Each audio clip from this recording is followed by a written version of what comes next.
At midlife, the goal isn't living smaller, it's stopping the quiet money leaks. Groceries spiked, streaming stacked, power bills that won't chill. I'm not here for 12-cent gimmicks. I'm here to cut waste, not joy. So more stays in your pocket, and that $100,000 loan of mine is a throat punch. So, in the past 7 days, have you been paying for a streaming service that you haven't watched? Have you sat for more than 5 minutes in a drive-thru? Or ordered takeout and waited for an hour because you didn't want to spend any time cooking in the kitchen because it would take too long? Or while you're shopping, grab the name brand when the store brand is 30% cheaper and you already know it's just as good. I've been through all of those. If you said yes to any of those, I can help you save money. I'm Crystal, Gen X, recovering overspender, currently tackling a 100K consolidation loan that I want paid off as soon as possible. I've lived broke. Well, I grew up broke, but I lived broke at 17, got a little sloppy in my 40s, and I'm back to cutting out the stupid waste because I am determined not to eat plain ramen noodles by candlelight in my retirement. As romantic as some of you might think that sounds. I have some small real-world fixes that don't involve spreadsheets or extreme couponing. These tips can easily save you hundreds of dollars a year, thousands depending on how much you're spending, and this is all without giving up the good stuff. Groceries are unavoidable, but they don't have to be a financial ambush. The easiest fix is unit price. It's that tiny number on the shelf tag that no one looks at. That's your secret weapon, and bigger isn't always cheaper. So an example, Scott tissue, and not real prices, I'm just gonna throw that out there to make it easier for me. Scott tissue runs about $1 per 100 sheets. The pillowy soft brand that we all seem to like with the little etched in flowers is $1.70 for the same 100 sheets. Guess which one actually lasts longer? The cheaper one. And as an aside, Scott tissue, one roll is 1,000 sheets. The little rose ones is 400 sheets. And this same trick works for everything. Per unit price, how much does this thing cost? And then figure out, is it cheaper, more expensive? Sometimes the better brand is going to be more expensive. Okay. And sometimes the cheaper stuff is. So compare the per unit cost, not the fluff. And another thing, if you can cram it somewhere, under your bed, in a closet, try buying in bulk, especially non-perishable toilet paper, dish detergent, laundry detergent. Any of those things that you're already using might be cheaper in bulk. Might be, not always, but it's worth taking a shot. And if you don't have a Costco, BJ's, whatever card, ask to tag along with a family member or a friend. Someone's got them that you know, and just go check it out. I mean, don't go doomsday shopping. Don't load up your truck with all the toilet paper, circa COVID.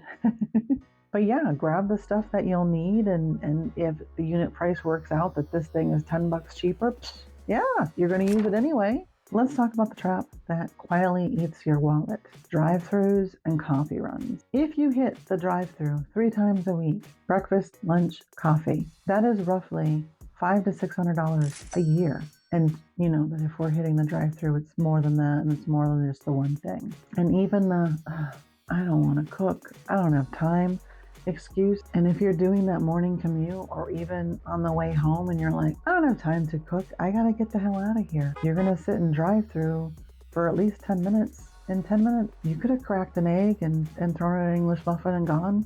You could do it ahead of time, and it's a hell of a lot cheaper. If you make that same McMuffin at home, I know it's not McDonald's. One sausage egg McMuffin costs about $6. That's current pricing, and I'm not even talking taxes. To make the same thing at home, $1.50 for each sausage egg. Well, do it ahead of time, wrap them up, whatever. I know I've left it other people that were like, do this ahead, you're good to go. But I mean, it's stupid simple, and it's not a big thing to do.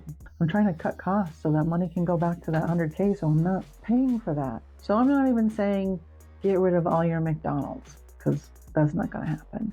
If you just cut out twice a week, making breakfast at home instead of going out, that would save you $400 a year. What could you buy with $400 a year that you always say, I don't have the money for that? And you're not burning gas waiting in line or griping at the person in front of you that's ordering the whole damn menu. Coffee is the same story. 2 venti PSLs at Starbucks is about $20. That same 20 buys me a 22-ounce can of Folgers. Don't come for me. It's actually not that bad. Folgers Instant. I know, I should have done the whole thing before you cringed. But that same 20 buys me a 22-ounce can of Folgers instant coffee, and that has 50 servings for the price of 2. And again, I'm not saying never get Starbucks because that would be sad. Definitely treat yourself sometimes. I'm not giving it up completely. Just stop letting it be automatic. I challenge you, if you're not regularly checking your bank statements, go look in the past month. How much have you spent on drive-thru, takeout, any of those things? Add it up. How much have you already spent? I mean, even if you cut $100 off the top, that's $1,200 a year. Talking about credit cards.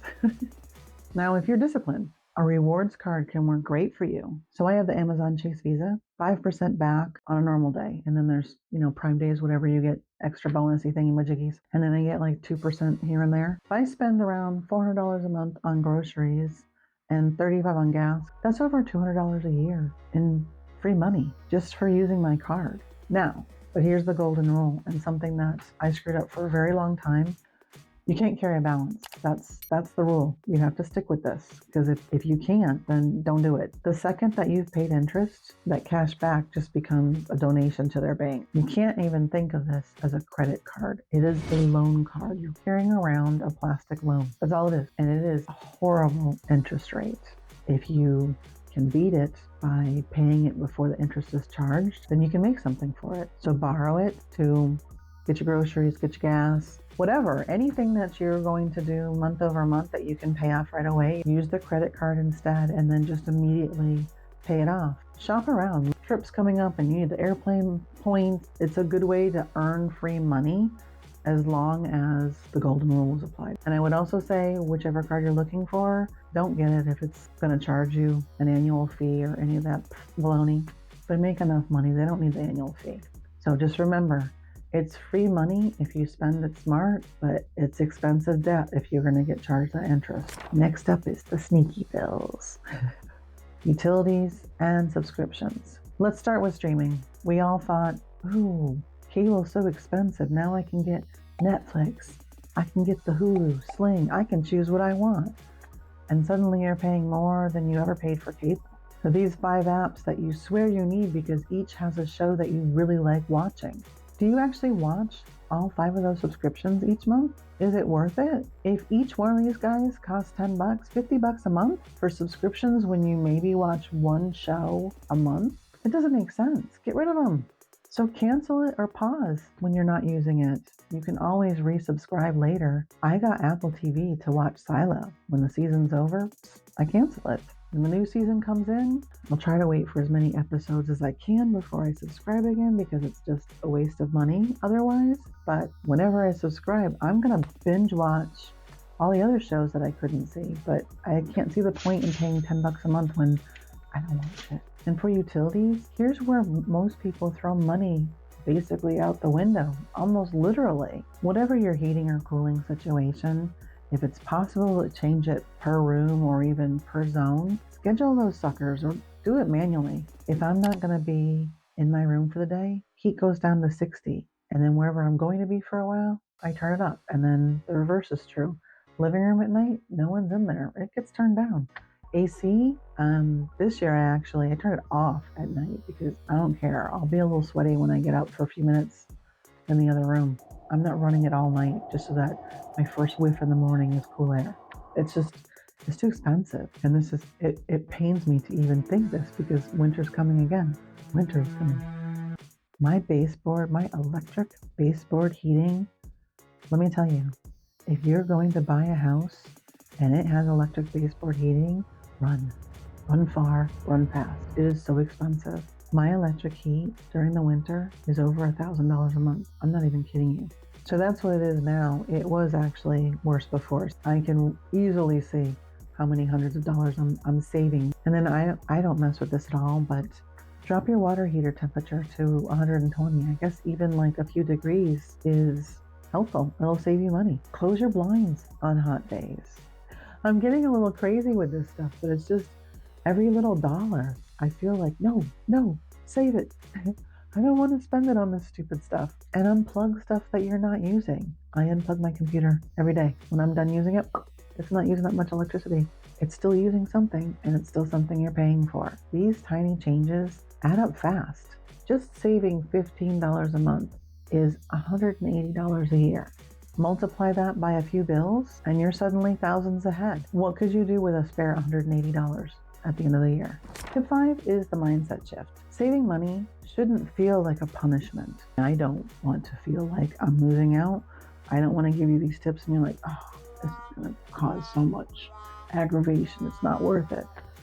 These should be simple. These should just be something that you can roll with. It's not about deprivation. It's about refusing to waste what you've already earned. And for me, this isn't a theory. The goal isn't to live smaller. It's just to live smarter, to buy yourself freedom, one tiny habit at a time. That's it for my tips. See, they weren't crazy. This is doable stuff, I think. So I am all about this, and I'm on a mission to get that paid down as soon as possible. I want no debt, man.